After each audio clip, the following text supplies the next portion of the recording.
En este día quiero hablar de algo que es muy importante por el tiempo en el que estamos viviendo. Yo no sé si a veces somos suficientemente conscientes de el tiempo que nos ha tocado vivir. A la mayoría de cristianos se les pregunta: ¿vosotros queréis que el Señor vuelva?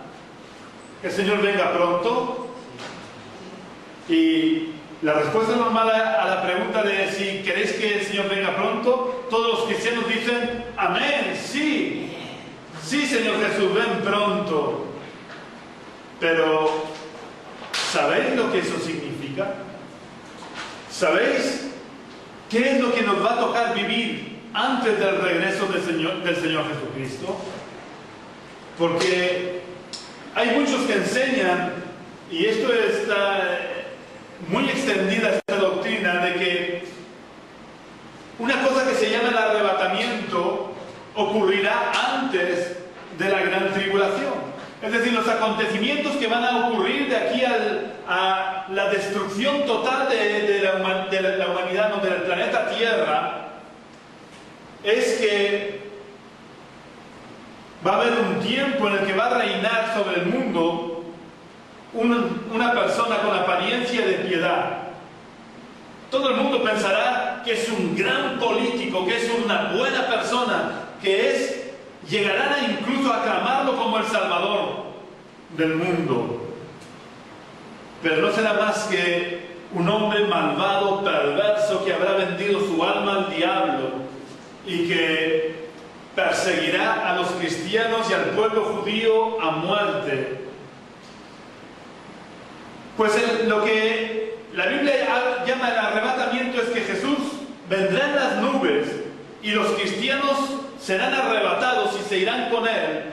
Y los muertos en Cristo, es decir, los que murieron con la fe del regreso del Señor Jesucristo, resucitarán con un cuerpo transformado y se ascenderán a los cielos también, a vista de todo el mundo.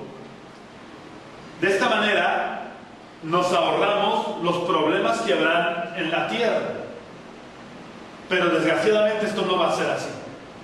Según la Biblia, los acontecimientos, el orden de acontecimientos será la manifestación de este hombre malvado, perverso. Y justo cuando acabe su gobierno, al cabo de 7 años, ocurrirá el arrebatamiento.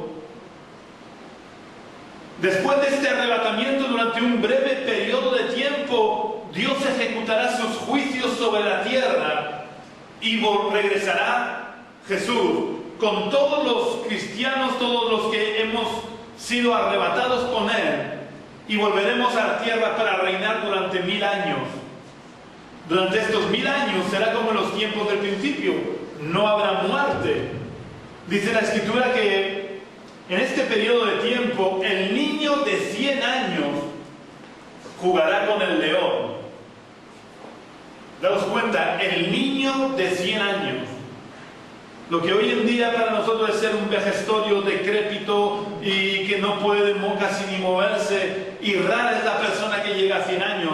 En ese tiempo, la misma presencia de Dios sobre la tierra hará que la tierra se llene de vida, que las enfermedades prácticamente desaparezcan y la muerte prácticamente desaparezca, y la naturaleza física será toda la contaminación revertida y volverá al estado inicial cuando Dios la creó, sin contaminación, de tal manera que el ser humano podrá vivir como en los tiempos de Noé, o como en los tiempos anteriores a Noé, en los que vivían muchos años. Matusalén, que es el hombre que más vivió 969 años.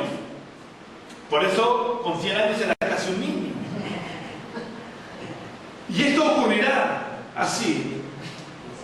Lo cual quiere decir que nosotros tendremos que pasar por el tiempo en el que reinará el que comúnmente se le llama el anticristo, que ya digo, será un hombre aparentemente bueno, que traerá soluciones económicas a los problemas de la crisis económica mundial que aún hay. aunque los políticos nos quieran vender que estamos saliendo de la crisis, pero realmente vivimos en una burbuja que en cualquier momento puede estallar. Yo no sé si os acordáis hace unos cuantos años, en tiempos en los que Zapatero hizo su campaña electoral, la primera que hizo, que él negaba la crisis económica. Gobernó durante 4 años y durante esos 4 años negó la crisis económica. Y todos aquellos que hablaban de una burbuja que iba a estallar se burlaban de ellos. Pero desgraciadamente todos hemos experimentado el problema que ha supuesto el haber negado la crisis. La crisis llegó y hundió la economía española. Pues algo parecido está ocurriendo a nivel mundial. Hay una burbuja que se mantiene de momento aparentemente en un estado de medio normalidad económica, y todos los gobiernos del mundo están apoyándose en una economía falsa. Luego me vais a tener que pagar por daros clases de economía, pero esto es una realidad. Los gobiernos no tienen dinero. ¿Y qué hacen? Se prestan dinero unos a otros. Pero yo pregunto, ¿cómo puedes prestar un dinero que no tienes? España le ha dado no sé cuántos millones de euros a Grecia porque estaba en crisis, en bancarrota. Pero es que resulta que España tiene un déficit del 100% del Producto Interior Bruto. Es decir, debemos más de lo que vamos a poder devolver en 100 años. Pero aparentemente vivimos bien. Porque los gobiernos hacen ahí un tejemaneje económico de yo supuestamente te presto un dinero que no tengo, tú me lo prestas a mí, el otro se lo presta al otro. Total que toda la economía está basada en un sistema económico falso, en el que no hay el dinero que pretende que hay. Y todo está en una burbuja, se está manteniendo, pero llegará el día que la burbuja estallará como estalló la burbuja aquí en España. Y cuando esto ocurra, todo el mundo va a clamar para que alguien dé una solución. En medio de este clamor de que alguien dé una solución, se levantará un hombre que probablemente esté vivo ya porque falta poco tiempo. Se levantará un hombre y dirá: yo tengo la solución. Y empezará a aplicar medidas económicas y empezará a tomar decisiones que aparentemente irán trayendo soluciones. Y no solamente solucionará los problemas económicos, sino que también solucionará gran parte de los problemas médicos. Y llegará el momento que él se apoyará en una persona que la Biblia llama el falso profeta, que hará milagros. En el pasado, muchos siglos atrás, hubo un profeta que desafió a todos los profetas de Baal y a los profetas de Asera. Es decir, en Israel, Dios se manifestó como el Dios de Israel, pero resulta que cuando el reino de Israel se dividió en dos, en el reino del norte llamado Israel y el reino del sur llamado Judá, el reino de Israel, el reino del norte se apartó enseguida, porque el primer rey del reino del norte edificó 2 altares con 2 ídolos y desvió el corazón del pueblo de Dios hacia los ídolos. Y ese reino del norte tuvo una reina mala, malísima, como no ha habido otra mujer en la historia, que se llamaba Jezabel. Y esta mujer Jezabel tenía 400 profetas de Baal. Baal era el dios de los cananeos, de toda esta zona por ahí. Y la diosa era Asera. Y tenían 400 profetas de Baal y 400 profetas de Asera. Y este solo hombre llamado Elías desafió a los más de 800 profetas de los ídolos y les dijo delante de todo el pueblo de Israel: ahora vais a saber quién es Dios, si el Jehová Dios a quien yo sirvo o Baal y Asera a quienes sirven estos hombres. Y él les dijo: vamos a poner a prueba a Dios. Vosotros edificaréis un altar y pondréis un animal, un buey, para sacrificarlo. Prepararéis todo el altar para ofrecer el sacrificio, pero no encenderéis el fuego.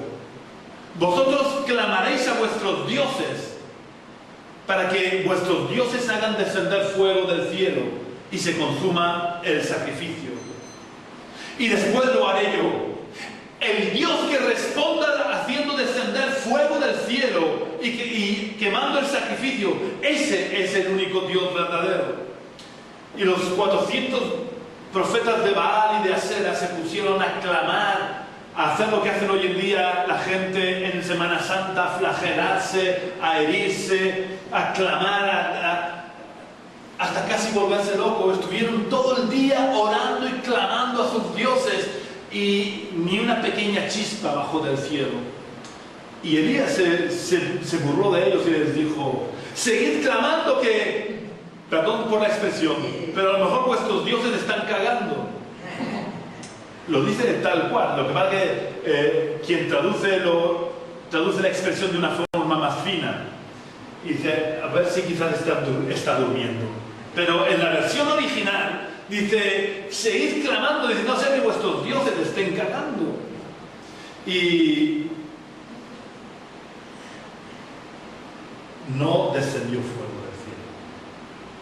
Así que el profeta Elías dijo, a ver, traed piedras y edificad un altar. Traed la leña, y pusieron la leña. Trajeron también el animal y lo pusieron sobre el altar. Y dijo, traedme ahora 7 cubos de agua. Y rociaron el sacrificio con 7 cubos de agua. Y Elías clamó a Dios y le pidió que descendiera fuego del cielo. Y en ese mismo momento descendió fuego. Y no solamente quemó al animal, quemó el agua, quemó la leña, quemó las piedras. Y no quedó más que un montón de ceniza. Esta fue la prueba de que el Dios de Elías era el único Dios verdadero. Bueno, pues, ¿y esto a qué viene con lo que estoy diciendo? Pues os lo aclaro ahora mismo. Resulta que este falso profeta será capaz de hacer descender fuego del cielo para engañar a la gente. Lo que en el pasado fue la prueba indiscutible de que Dios estaba con Elías, será una falsa manifestación de ese falso profeta para engañar a la humanidad. Y entre el anticristo y este falso profeta engañarán al mundo y levantarán una grave persecución contra la iglesia, contra el pueblo judío y contra la iglesia, porque los cristianos somos judíos por adopción. Los judíos lo son de nacimiento, por sangre, línea de sangre desde Abraham hasta ellos, y nosotros lo somos por adopción, porque Abraham por la fe es el padre de la fe, y nosotros, dado que tenemos la fe en Jesucristo, somos hijos de Abraham por la fe. Así que el anticristo, que será un siervo de Satanás, no será Satanás encarnado como en algunas películas ponen.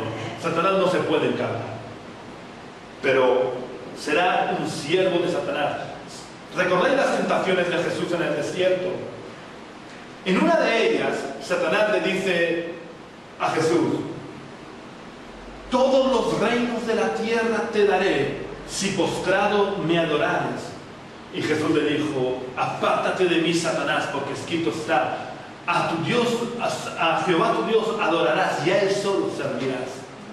Bueno, pues este ofrecimiento que Satanás le hizo a Jesús y que Jesús rechazó, este hombre lo aceptará y le adorará, y Satanás le dará todos los reinos de la tierra. Pero claro, como los cristianos somos los peores enemigos de Satanás, porque Jesús vino para deshacer las obras de las tinieblas y nosotros somos los continuadores de la obra de Jesús. Y Jesús vino para poner en libertad a los cautivos, para poner en libertad a los oprimidos por el diablo. Nosotros somos el enemigo número 1 de las tinieblas. Entonces, este anticristo se levantará con gran furia contra la iglesia y nos decapitará. No sé si os suena eso algo. Esto de que corten el cuello y la cabeza. Últimamente lo hemos visto por televisión. No nos lo han querido mostrar en directo, pero se ha visto. Luego, no estamos tan lejos. Así que lo que quiero deciros en este día, ¿estamos preparados para lo que ha de venir? ¿Estamos preparados para vivir durante el tiempo del anticristo? Yo digo, sí, Señor Jesús, ven, pero por favor que yo me muera antes. Porque no quiero pasar por ese tiempo. Porque a mi carne le duele. Pero debemos de estar preparados. ¿Cuántos de nuestros hermanos murieron en la arena del circo romano por no negar la fe? A veces por el simple hecho de no querer participar de una fiesta, que yo sé que hoy en día que somos tan cómodos, tan pragmáticos, si nos dijeran, mira, si tú le rindes honor a esta imagen, tú le rindes honor a esta imagen, puedes seguir tu vida con normalidad. Pero si no le rindes honor, vas a ser condenado a la arena del circo. Yo sé que nosotros diríamos, bueno, no pasa nada, yo lo honro delante de la gente, luego voy a mi casa, me arrepiento, le pido perdón a Dios y sigo con mi vida, porque claro, yo soy más útil vivo que no muerto, porque vivo puedo seguir predicando el Evangelio. Pero eso es una gran mentira. Porque dijo Jesús que cualquiera que me negare a mí delante de los hombres, yo le negaré a él delante de mi Padre que está en los cielos.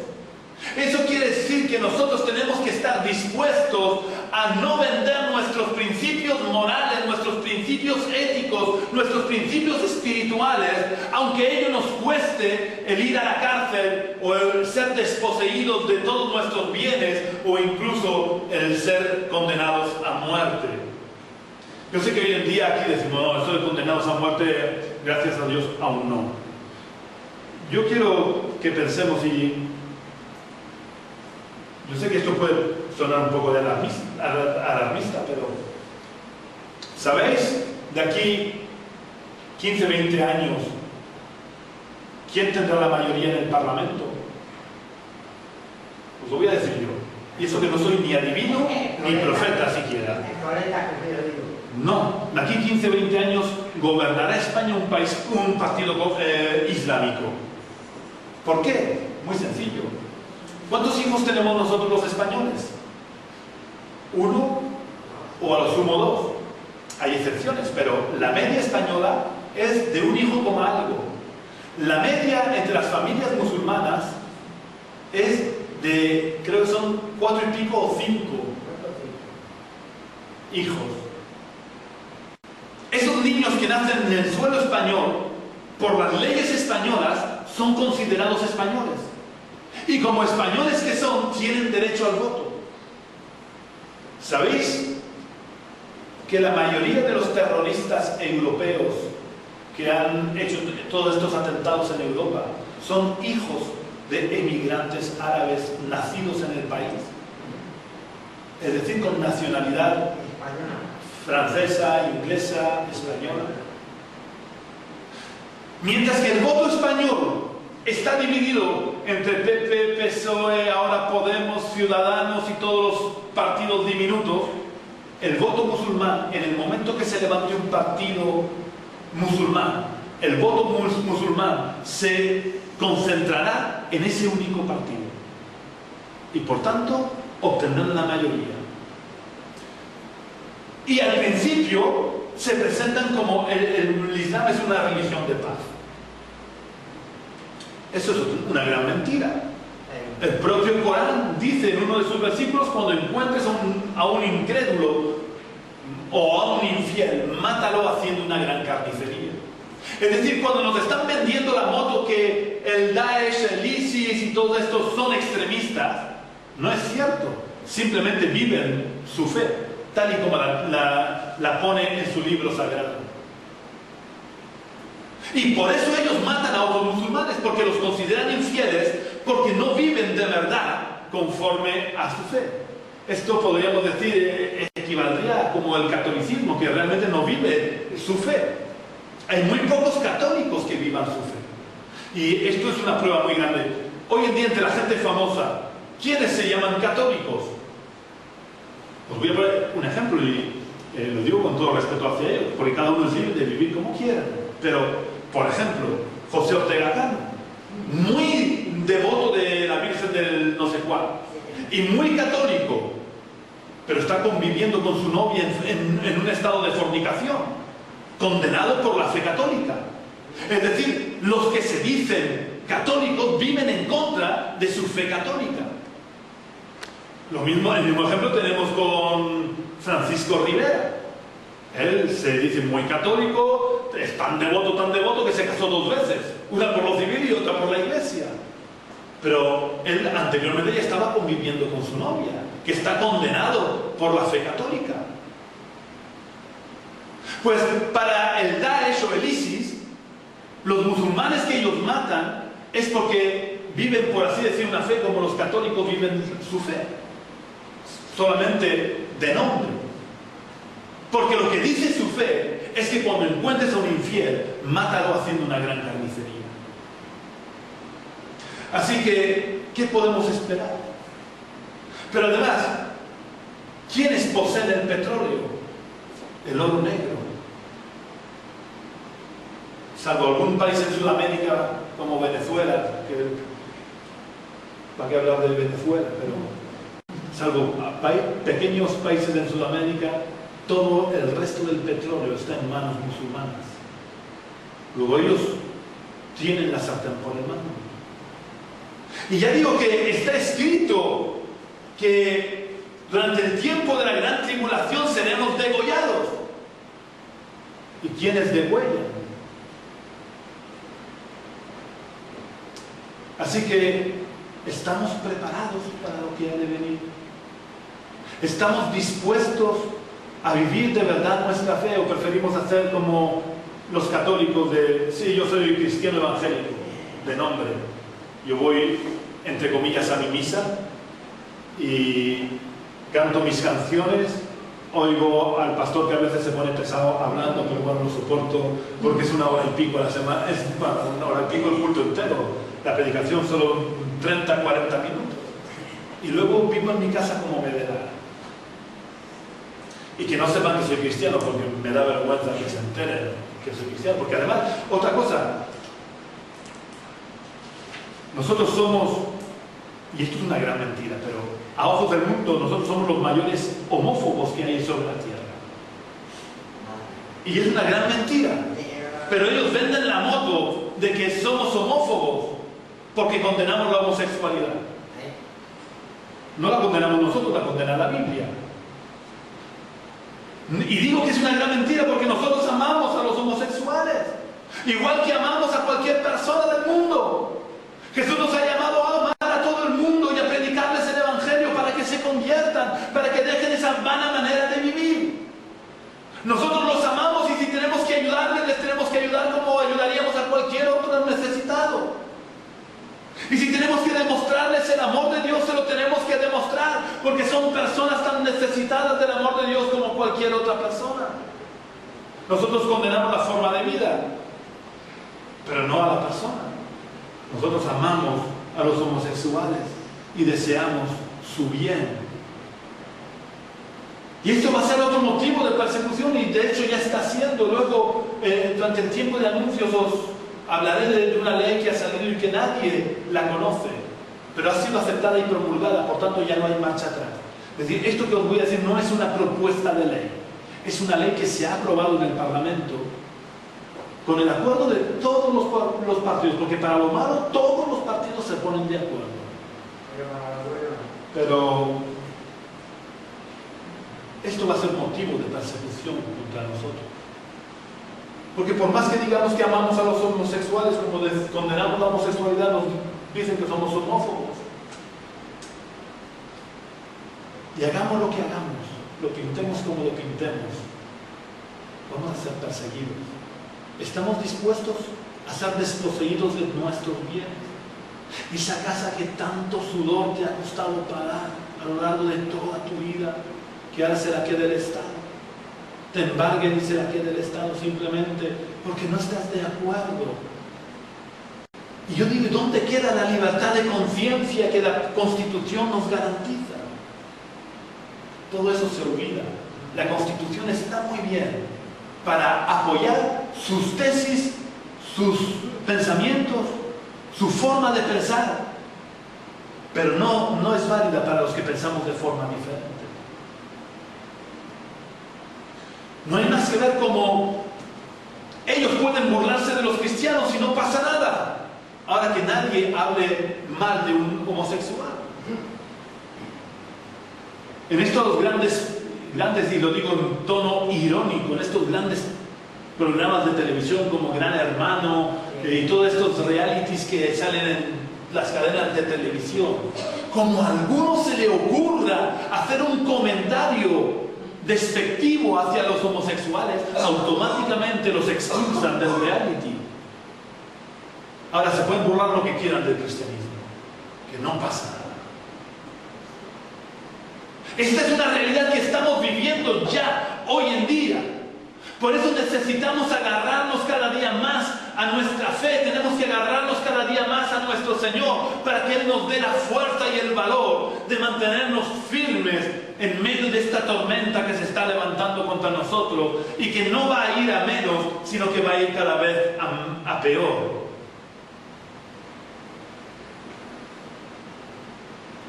El ser cristiano cada vez va a ser más difícil, pero el Señor nos dará la fuerza.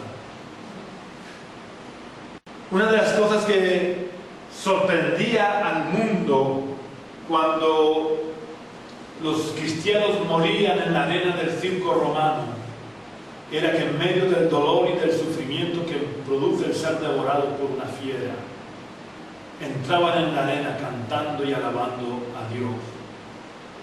Y estando atados a la hoguera, cantaban a Dios hasta que los gritos de dolor hacían desaparecer la alabanza.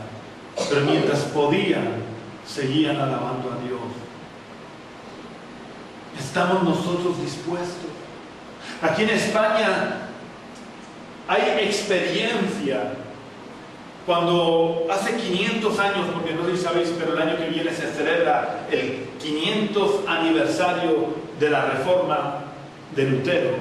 Cuando Lutero hizo su reforma y el Evangelio, la Biblia empezó a ser conocida porque una de las artimañas que usó la Iglesia Católica fue prohibir la lectura de la Biblia a fin de que nadie supiera de las mentiras que estaban enseñando.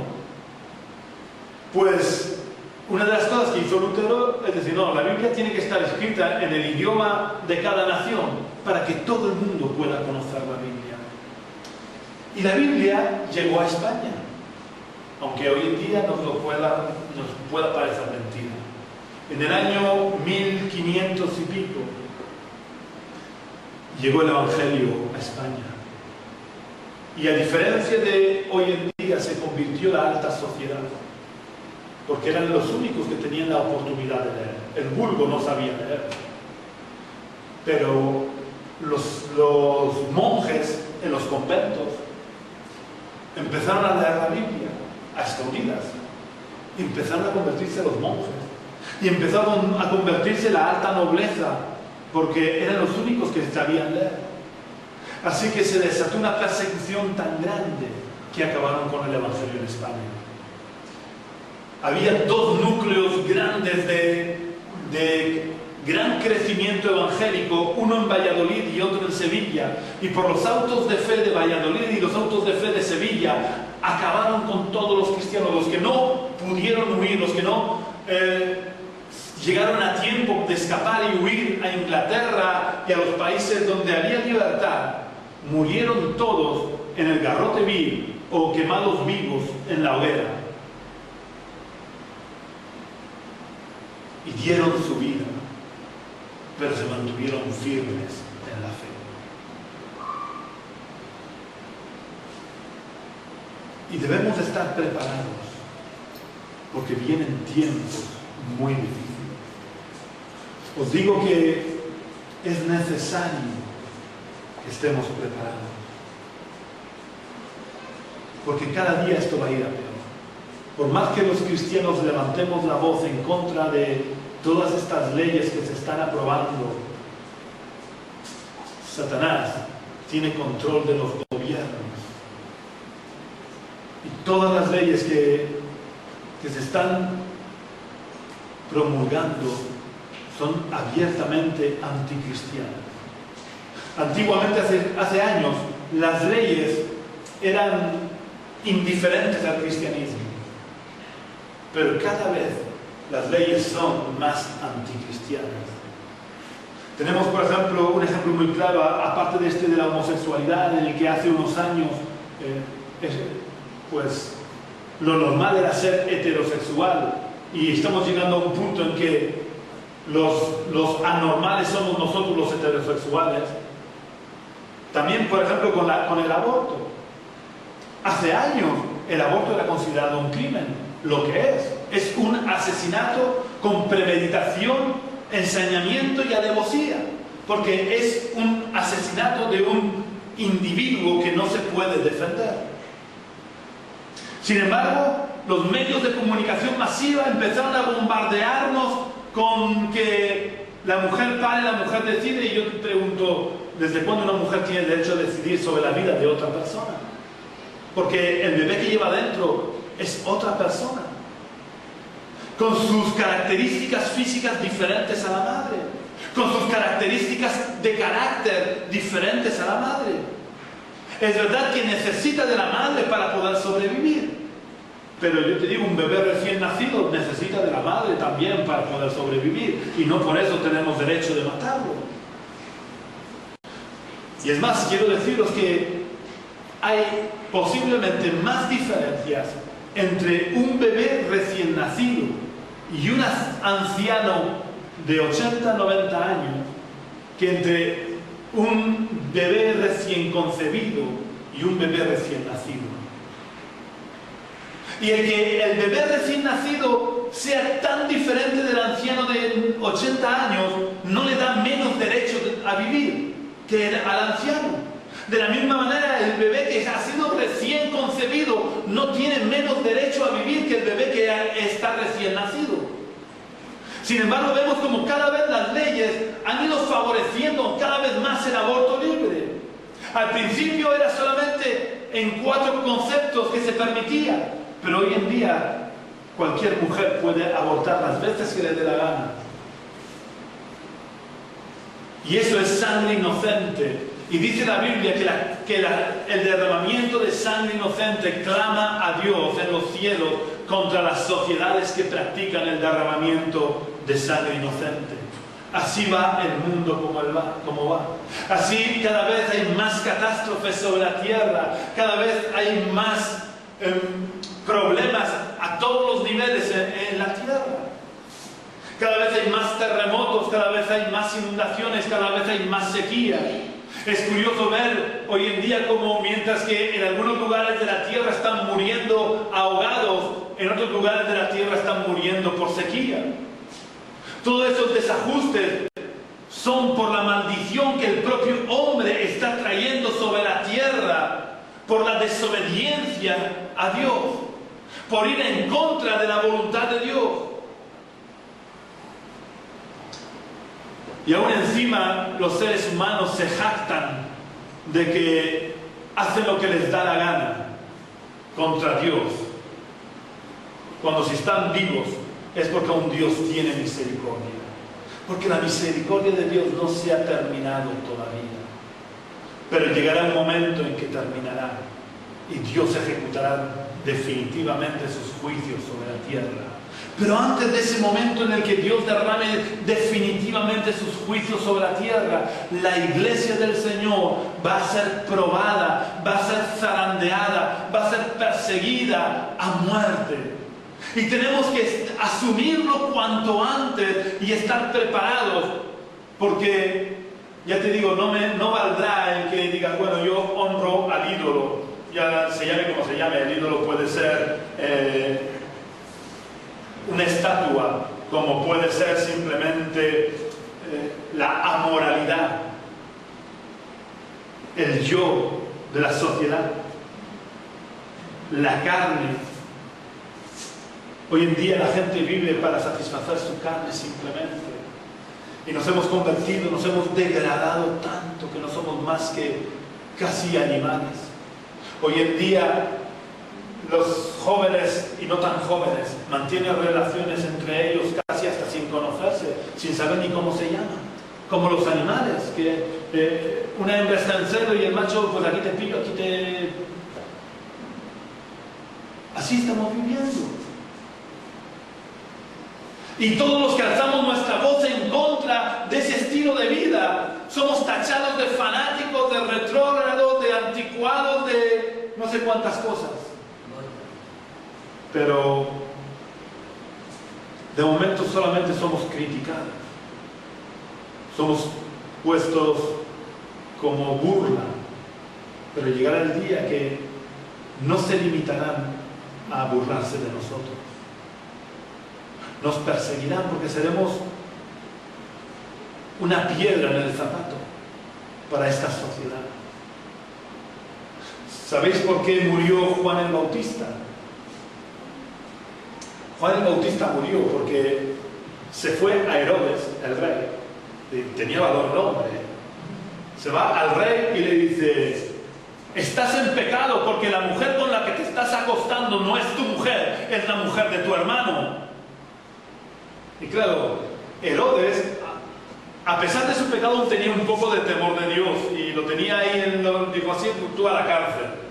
Pero la mujer de su hermano con la que él tenía relaciones era más perversa todavía y no tuvo bastante con que Juan el Bautista estuviera en la cárcel, sino que hizo que lo decapitaran.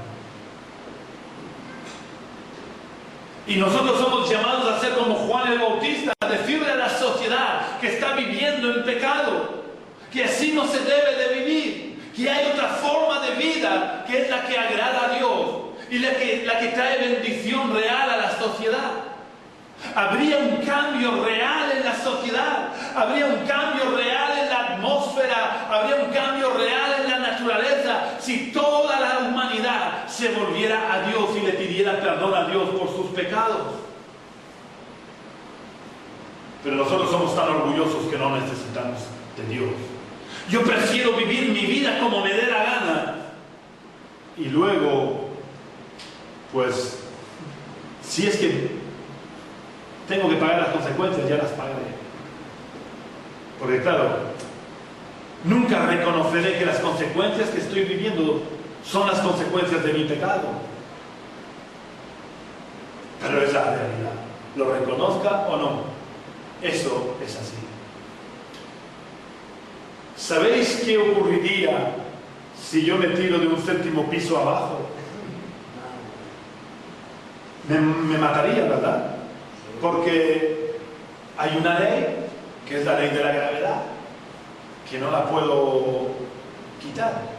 Y por más que yo me empeñe en decir, yo no creo en la ley de la gravedad, yo no estoy de acuerdo con la ley de la gravedad. La ley de la gravedad está muy anticuada porque mirad si lleva siglos funcionando. Así que voy a romper con la ley de la gravedad y me voy a tirar desde un 7º piso y voy a volar.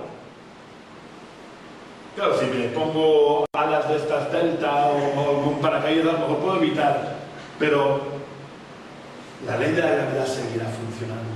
Y las consecuencias de la ley de la gravedad seguiré padeciéndolas.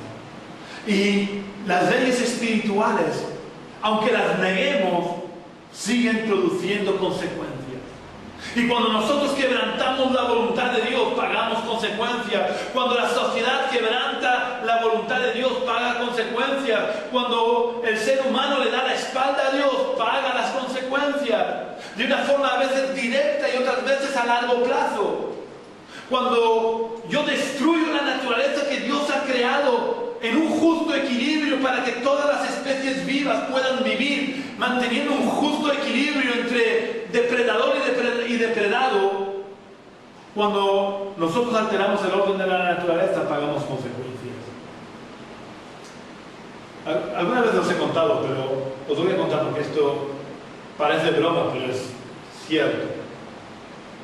No sé si sabéis que el animalito tan bonito que llamamos conejo, es una plaga destructiva en Australia, porque el equilibrio ecológico que había en Australia, en el equilibrio ecológico que hay en Australia, no hay depredadores para conejos. Así que cuando los ingleses colonizaron Australia, tuvieron la feliz idea de llevar conejos a Australia. Y algunos conejos escaparon, hicieron su vida. Y como no tenían depredadores, y los conejos se reproducen tela, actualmente son una plaga. Y no actualmente, hace ya años que son una plaga. Que organizan batidas de cazadores en las que van caminando por el campo en línea así, y todo conejo que va saliendo lo van matando. No para comerlo, porque ya están tan asqueados del conejo que ni se lo comen. Porque siempre que alteramos el orden establecido por Dios, pagamos consecuencias. Esto es un pequeño ejemplo. Pero en todos los niveles de la vida, Dios ha prohibido que consultemos con adivinos, con astrólogos, con hechiceros, con curanderos y toda esta serie. Pero es curioso ver cómo los gobernantes prefieren consultar con adivinos y con astrólogos y con el horóscopo y con todas estas cosas antes que consultar con Dios. Y así va la sociedad. Dios prohíbe que se mantengan relaciones sexuales fuera del matrimonio. La sociedad se ha creído más lista que Dios y dice, no. La relación sexual no es más que una parte más de la amistad. Pues luego pagamos las consecuencias: embarazos no deseados, abortos, baja autoestima, destrucción de las familias. Siempre que el ser humano se ha creído más listo que Dios y le ha vuelto la espalda a Dios, ha pagado las consecuencias. Así que yo quiero animaros a que os fortalezcáis en el Señor, porque vienen tiempos difíciles. Necesitamos fortalecernos en el Señor para que cuando venga este tiempo difícil podamos resistir firmes hasta el final, dando nuestra vida si fuera necesario. Que el Señor os bendiga. Vamos a orar al Señor. Señor y Padre Celestial, te damos las gracias por tu palabra. Gracias, Señor, porque tú nos has dejado ya escrito lo que iba a acontecer, para que no seamos como los incrédulos que serán sorprendidos, como son sorprendidos las personas por los ladrones en la noche. Que nadie espera que el ladrón venga a la casa, pero un día puede llegar el ladrón. Y de esta manera la humanidad está viviendo como si nunca fueran a llegar tus juicios. Pero sabemos, Señor, por lo que dice tu palabra, que un día llegarán tus juicios. Pero sabemos también, Señor, que antes de todo esto va a levantarse una gran persecución contra tu iglesia. Y yo te pido, Señor, que seamos fortalecidos en la fe, para que nuestra fe no falte, para que podamos permanecer firmes hasta el final, aunque tengamos que sufrir la cárcel o incluso la muerte. Danos la fuerza para resistir, como tantos hermanos nuestros en el pasado murieron y en el presente siguen muriendo en los países musulmanes y en los países comunistas, Señor. Yo te pido, oh Dios, que nos des el valor y la fuerza de resistir firmes hasta el final. Oh Dios, que nuestra fe no sea una religión que practicamos los domingos y el resto de la semana nos olvidamos. Que la fe sea algo vivo que practiquemos cada día, Señor. Que, oh Dios, te busquemos cada día, que cada día alimentemos nuestro espíritu con tu palabra y podamos crecer en ti. Yo te pido, oh Dios, que tú obres en cada uno de nosotros y nos ayudes a serte fieles cada día, en todo tiempo. Oh Dios, háblanos. No permita, Señor, que dejemos que el enemigo nos robe la semilla que tú has plantado en nuestros corazones en este día. Oh Dios, yo te pido que tú puedas traer convicción de pecado y arrepentimiento a aquellos que no te conocen todavía. Oh Dios, y también a cada uno de nosotros que te conocemos, pero que no vivimos de acuerdo a lo que tú quieres que vivamos. Trae convicción de pecado y arrepentimiento, para que hagamos un alto en el camino y tomemos la decisión de seguirte de verdad hasta el fin. En el nombre de Jesús te lo pedimos, Señor, y te damos gracias. Amén.